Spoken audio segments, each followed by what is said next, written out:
Sidang kasus Bantal Harvest Kabupaten Pasuruan memasuki babak pembacaan duplik yang artinya hampir berakhir. Sidang tinggal satu kali ini dan pada tanggal 30 Januari akan dibacakan sidang putusan.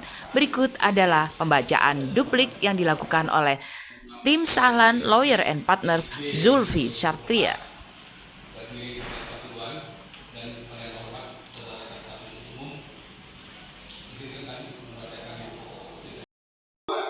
Pendaftaran merek dan perizinan adalah dua hal yang berbeda. Beberapa perbedaan tersebut adalah: satu, perizinan diperlukan untuk memulai usaha atau memproduksi produk atau jasa, sementara pendaftaran merek diperlukan agar mendapatkan perlindungan dari negara.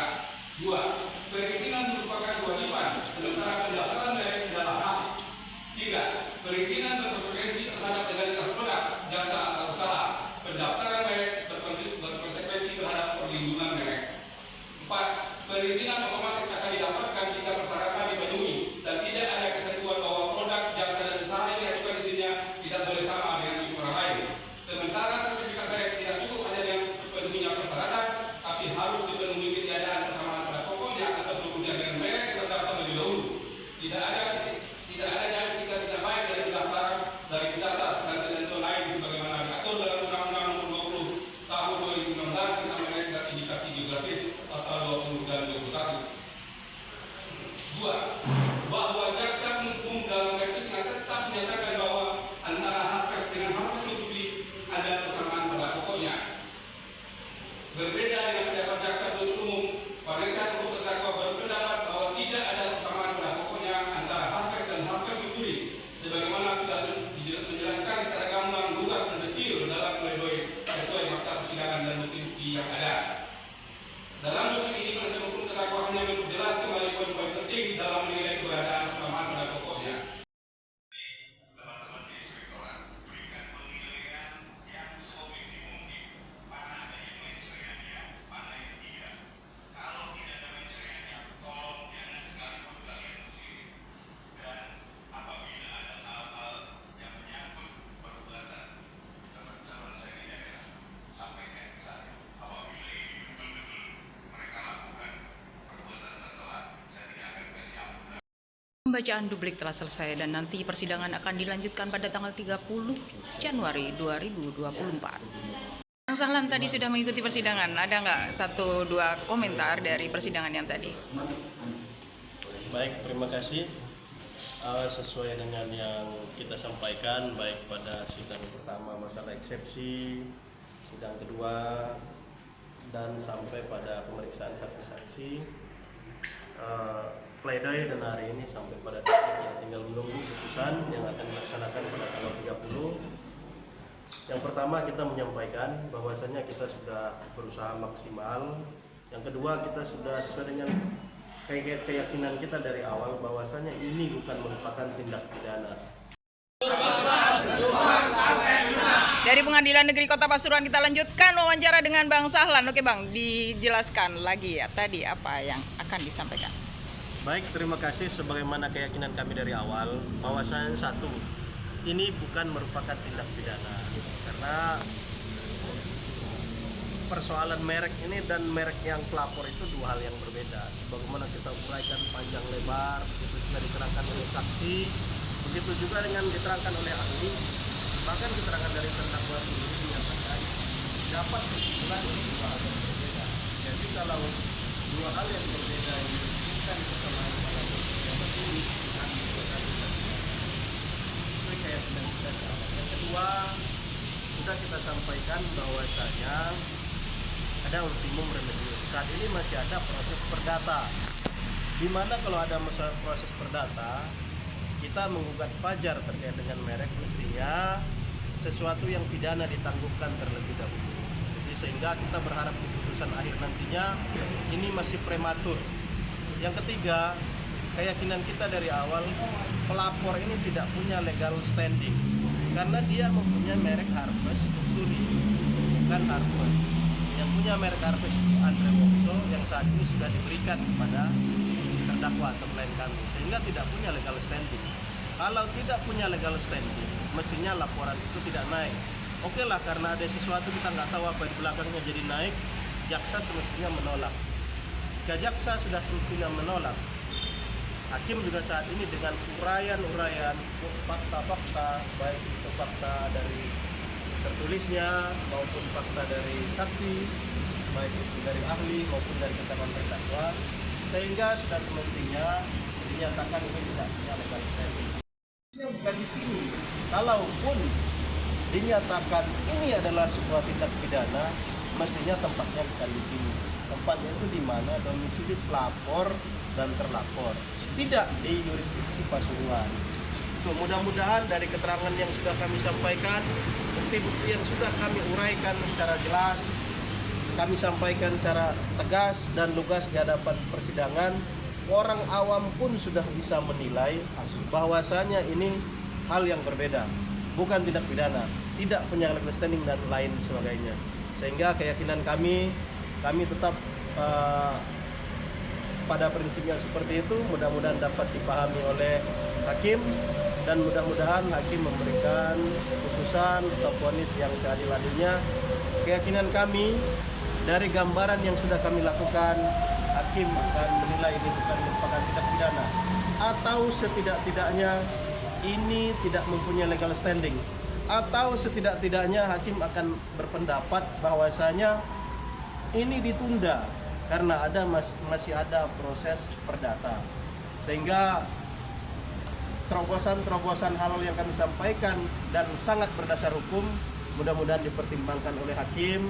Kita semua mendorong hal-hal seperti ini ke depan jangan sampai terjadi lagi. Keadilan harus ditegakkan. Hukum yang direkayasa seperti ini harus kita hentikan. Jangan sampai ada kejadian-kejadian, jangan sampai ada korban-korban berikutnya. Kasihan kalau pelaksana UMKM dibuat seperti ini, ditahan sedemikian rupa, habis biaya, waktu, tenaga, dan pikiran, bahkan moral untuk mengembangkan usaha. Apa yang akan dipersiapkan untuk Sepenuhnya ini berada di pihak majelis hakim. Beliau akan menilai paparan dari kami, pembelaan dari kami, dan akan mempertimbangkan hal-hal yang disampaikan oleh jaksa. Namun kalau berkaca pada hukum dan keadilan, kalau berkaca pada fakta-fakta hukum, kalau berkaca pada hukum acara yang dibuat baik perkap polisian, ini sudah sangat nyata, bahkan legal standing pun tidak ada. Sehingga keyakinan kami, hakim akan memutuskan ini merupakan bukan tindak pidana atau setidak-tidaknya tidak dapat diterima tuntutan daripada jaksa tersebut. Pak Zulfi, tadi sudah membacakan duplik. Kira-kira Ya. poin apa yang akan disampaikan? Ya, terima kasih. Tadi kita sudah membacakan duplik dan 2 minggu yang lalu juga kita sampaikan pledoi. Kita sudah memaparkan secara lengkap, jelas dan tegas bahwa istilah Jawanya itu sto welo-welo ya, bahwa terdakwa Debbie itu tidak bersalah, tidak melakukan tindak pidana, tapi justru dalam ini adalah korban dari peniruan merek, korban dari penyalahgunaan merek, dan korban dalam kerugian materi yang ditimbulkan oleh datangnya merek yang belakangan yang dimiripkan sedemikian rupa dengan merek Pak Debbie, dengan memanfaatkan celah hukum kemudian didaftarkan dan melakukan gugatan dan melakukan pelaporan kepada polisi. Namun kita yakin dengan penjelasan kita yang begitu lengkap dari segi hukum maupun dari segi praktis bahwa hakim akan memutuskan yang terbaik, yang teradil bagi terdakwa. Harapan kita adalah tidak ada pidana untuk Pak Debbie atau dibebaskan dari segala tuntutan. Amin. Pak Yani, saya melihat kekuatan Asurban hari ini turun penuh. Sampai apa nanti ke dukungannya terhadap Debbie Afandi, anggota Asurban?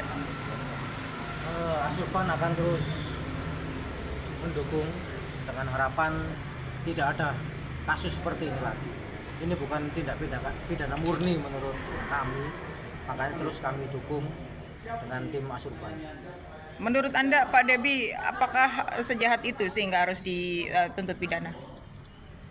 Kami kira tidak menurut sejarahnya tidak, hanya miskomunikasi aja. Sebenarnya seperti ini. Seharusnya ke tata niaga lah, seperti ini murni tata niaga, bukan pidana. Diharap putusannya bebas lah. Bebas ya, Bismillah, bebas. Mas Misdar, jenengan sebagai sekretaris dari HIAS ya, Himpunan Asosiasi UMKM yang ada di Kabupaten Pasuruan, ada sesuatu yang ingin disampaikan? Iya, sejak awal sudah kita ketahui bahwa ini tidak punya legal standing. Pasal 1 ayat 3 sudah jelas menyatakan negara kita adalah negara hukum. Negara kita adalah negara hukum, maka sesuatu harus dikembalikan kepada hukum.